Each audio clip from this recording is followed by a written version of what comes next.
A burglary turns into a SWAT standoff and ends with Fresno deputies killing the suspect who they thought was armed. Good evening. Thank you for joining us. I'm Alexander Balakian. And I'm Stephanie Barugian, and we begin with that breaking story. A man is dead after a deputy-involved shooting in Fresno County started with that burglary call at Church and West about 5 o'clock tonight, and it ended with two deputies opening fire and hitting a man several times. AJ Cotto is there live. AJ, it's still an active scene out there.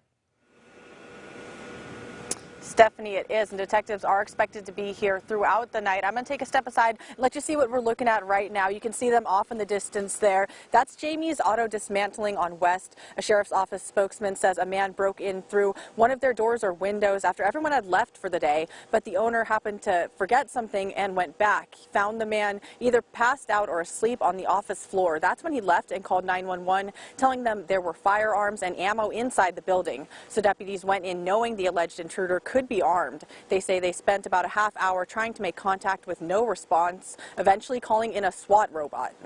He actually picked up the robot and threw it, and then it was about 3 minutes after he did that action that he exited the building.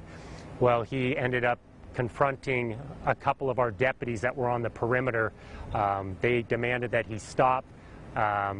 And ultimately, two of our deputies fired at this suspect, striking him.